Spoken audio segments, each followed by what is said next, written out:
Hello everybody, how are you? How's it going today in your neck of the woods? I hope all is well. I am in my new space. I have decorated for Christmas in here. I have also been filming my 12 Days of Christmas Romances video for the event that I'm doing with Dawn Edwards, so that's why we're set up like Christmas. This is also going to be the new space that I will be filming in from now on, and I'm really excited about that. If you are new here, my name is Kat. As you can tell by the title of my channel, Kat Reads Romance, I read romance. I read basically, at this point, almost strictly romance novels, and I love to talk about them. I love sharing a great book that I've gotten with friends, so that's why I started this channel. I also started this channel as a passion project to help my author friends get visibility on this incredibly huge platform, YouTube. So thanks so much for stopping by today. Today's video is about a really cool subject matter, something I wholeheartedly 100% in my gut believe in. The book is by one of my very favorite authors. I absorb her words into my heart and soul every single time she releases a book. I'm so excited. I am always looking forward to what she's going to come up with next. This book absolutely blew me away. I will not be able to make it through this video without crying. I think I probably can't even talk about the second half of the book. Not only would it contain spoilers, but it just makes me very, very emotional. See, here I go. It's something that brings us all together in life, and I'm a believer. So that being said, the book we're going to talk about today is called Chase the Butterflies by Monica James. She had talked about writing this book and that it was different for her, and she had written it, but then she had a life event happen to her and it made her want to release the book and bring it forward and put it out into the world. She dedicates this book to her father, who passed, I think, last summer at some point. You know, most of us, I should say, all of us will at some point in our lives, most of us, you know, getting to be a certain age, will experience the loss of a loved one.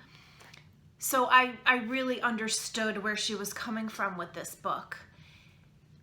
I've lost my mom, I've lost my brother. This year I lost 3 different family members. It's been a tough year. I firmly believe that we go to heaven. I believe that there is another place for us.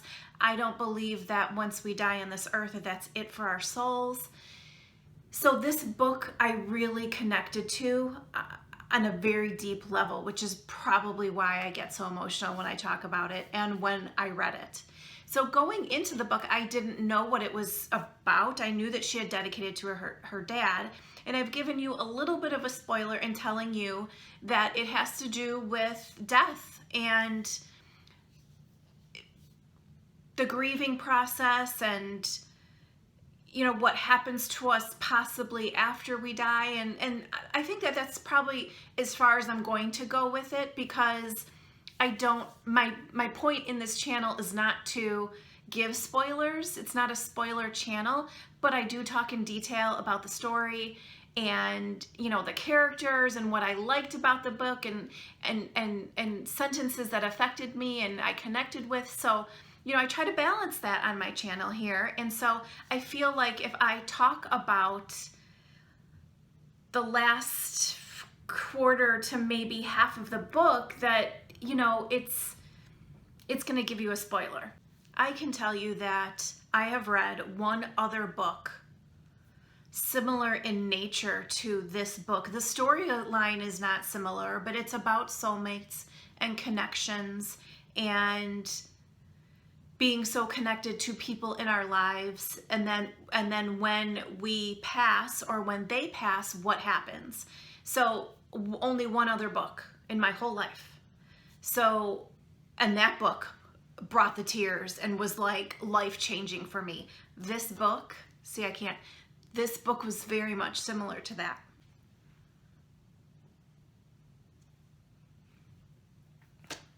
I am someone who believes in signs. I do believe that when you are connected to a person here on this earth, that you will be connected to them forever.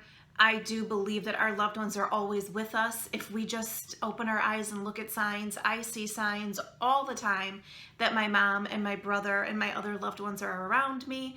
As I talked about in previous videos, I wear 2 bracelets every day. I never, ever, ever take them off unless I have to in the airport or for, like, you know, I'm getting an x-ray, which never happens, you know what I mean? So I carry my mom and my grandmother, my mom's mom, with me every single day. So you see where I'm going with the book and the subject matter of this book. The story is about Victoria, Tori, and Jude. This was the first time that I have read a hero with the name Jude, and I loved it. It was so fitting for him.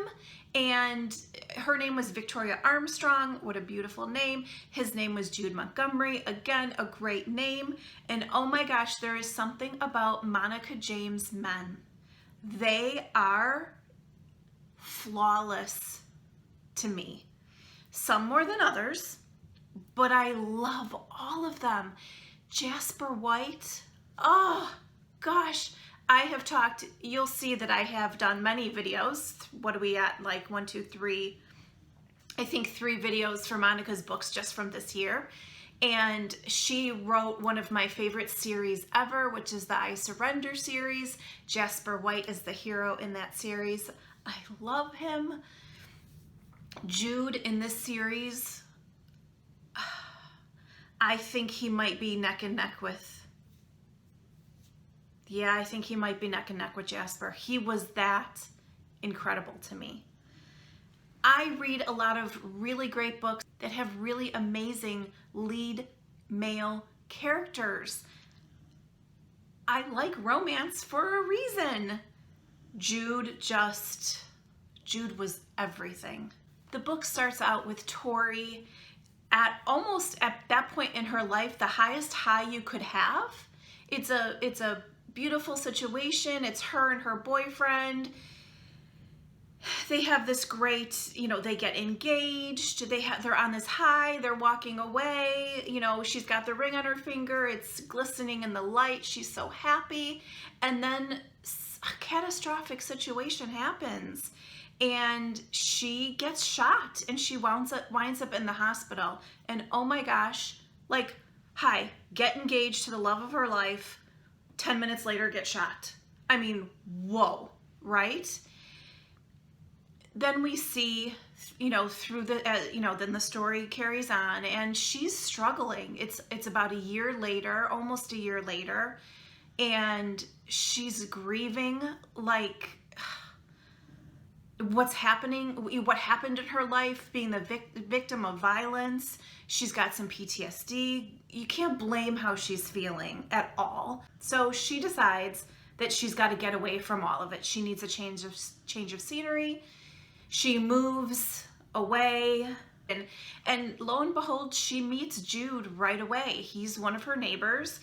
She feels comfortable around him, and slowly but surely she realizes that they have a connection, that he sees her and he's patient with her and he seems to understand her, and she's totally attracted to him.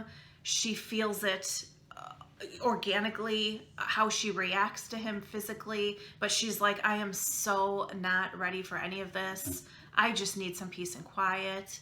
If you hear snoring, my dog is sitting right here and she's snoring. Honey. So it's funny though, because Jude just kind of appears sometimes, and exactly when she needs him. And they said, which I picked up on right away, they're like, she'll say, what are you doing here? Or she'll see him someplace else and he'll say, what are you doing here? Like, they keep running into each other. And I picked up that meant a little more pretty quickly. I want to read you a passage that is in the beginning. It's the first, yep, I think it's the first chapter. And it just tells you where she's coming from, where Tori's coming from, and how the book kind of starts. My miserable reflection stares back at me from the grimy window, a reflection of someone who doesn't resemble me. My chestnut hair is short and styled into a bob just past my ears. The style seems to emphasize my enormous hazel eyes, which were never this big, but violence and heartache turned me into someone I no longer recognize. I mean, first of all, the writing, right? Second of all, oh my gosh, punch to the gut. Tori is in a low place, and I felt for her immediately. The friendship that Tori and Jude begin to have, she realizes she can let her guard down with him, and one night she tells him everything. He makes her feel safe in a way that she could tell him that, and then kind of physically he makes her feel safe. And it really spoke to the connection that they had from the get-go. So I always love to find where the title of the book comes into the story and where the author puts it in and why. And I found it right away in Chase the Butterflies, and it's something that Tori talks about, like when she sees him, that she feels butterflies, and she has, like this feeling in her stomach, and, she feels their connection. And she's never met him before, she thinks. She's never met him before, so she doesn't understand why she feels this connection and these butterflies around him, besides the fact that he's, of course, handsome, hot, right? And all of that. And it's something that he feels too. And you learn that he knows of their connection, and he feels their connection too. And he's trying to get her to understand it and kind of reach where he is in his knowledge of why they know each other and how they know each other, and that they were supposed to be put in each other's lives for a reason, a bigger reason. And the butterflies, though, is the first symbolic kind of little thing that Monica James gave us in their connection. And it's very sweet, and she mentions it several times, and I loved that. And then it's so very sweet, because Jude ends up calling Tori butterfly a couple times, like as a term of endearment. It was very sweet. You get this feeling when you're reading Tori's story and Jude's story that Tori is totally lost. And I touched on that a little bit before, but it's something that you hear Jude say to her, like, you just need to open your eyes. The answer is there for you. You can make it through this. You're strong. You can do this. And she is so low. She does not feel that she can get past her PTSD or figure out what her new normal is or any of that. You get the feeling that she's stuck. And she does some things that were like, I found kind of hard to read at points, because she's so low, and my heart just went out to her so much, and it was written so beautifully. And it's like, you know what I mean as a reader when I say that even though these are deep, dark feelings, Monica wrote them beautifully, because I felt those deep, dark feelings. And that's what I want when I read a story. I want the emotion. I want to connect to it. I want all of that, encompassing feeling. And I always get that with her books. And that this book was that as well, but on so much of a deeper level for me. See, I'm getting teary because I'm getting to that point where I have to take a pause. As the story goes, Tori starts to kind of question things, and she, Jude is telling her, like, you have to open your eyes, you have to see what's going on around you. I'll be here for you. You just have to do this. In the really low parts where Tori just can't literally see the forest through the trees with her life, she says, I've become this bitter, cynical person, and I hate it. When I look in the mirror, the person staring back is someone I hardly recognize. I'm forgetting my smile, my love for life, but most of all, I'm forgetting my ability to see the sun through the clouds. I always looked on the bright side, but now I feel trapped in a cocoon. I'm losing who I am, and it's killing me. she gets overwhelmed at these parts where it's, like I said, really dark and deep. And I felt that with her. And you know that she just, you wonder, is she going to pull herself out of it? And you know Jude is trying to help her, but yet he needs her to do it for herself for reasons that we find out later. But she's so low and in such despair. And those were the moments where I really questioned, okay, what is the story? Like, how is this going to be a happily ever after? What's going on? In those moments where she can't, she's so low, she has these physical feelings. She has ringing in her ears.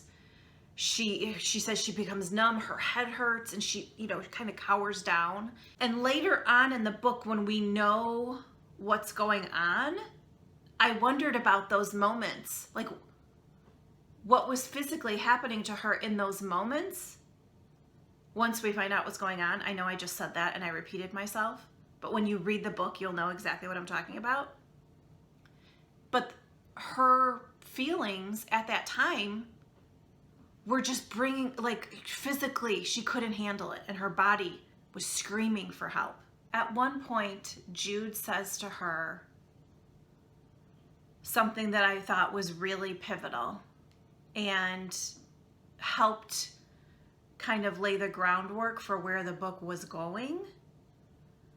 And I want to read it. I know none of this makes sense, but it will. You're strong. You just have to believe in yourself. There are no words to follow, so I rested my head against his shoulder, hoping that a belief comes one day soon. So he's trying to tell her, and he's trying to get her to believe in herself, because he needs her to do that. And then it comes to the point where I can't talk about this book anymore because A, I don't want to give you any spoilers. And I believe that this story, if I keep going and I tell you all about it, that it's going to ruin it for you. If you are a fan of Monica James, you are going to read the book anyway. Hopefully I've done a good job of giving you a bunch of teasers to make you want to read the book to see what happens. This book is beautiful in the way she wrote it. I am a firm believer that everything happens for a reason. People are in each other's lives for a reason. People are drawn to each other.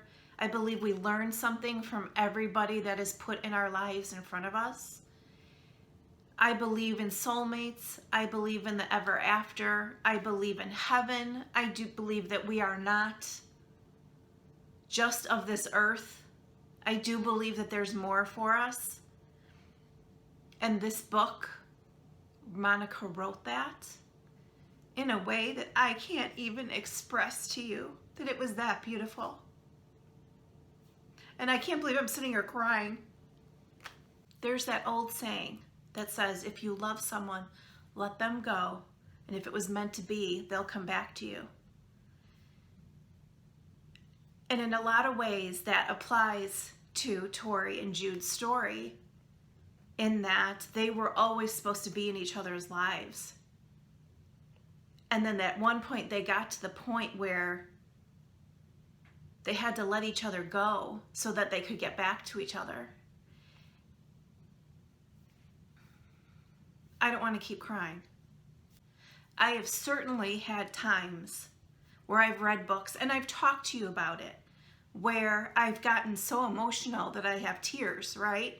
For me not to be able to articulate to you the last bit of this book, the last several chapters, because it emotionally overwhelms me and I'm going to cry through it, really tells you something about how beautiful the story is, how well written the story is, how much I believe in every part of this story, how much it affected me on a personal level.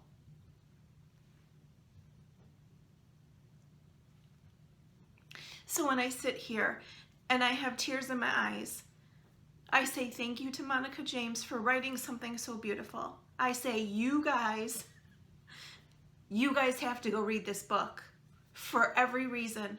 If you like love stories, this is a gorgeous love story. If you believe in life, everything is as it's supposed to be, read this book. If you want a feel-good, amazing journey, read this book. I highly, highly, highly, highly recommend this book. It's absolutely amazing. Thanks for putting up with my tears today. Thanks for stopping by my channel. Let me know if you have read Chase the Butterflies in the comments below. Let me know if you have read any of Monica James' other books. You know I love her. I gush over her. I adore her words so very much. I will see you soon. Bye.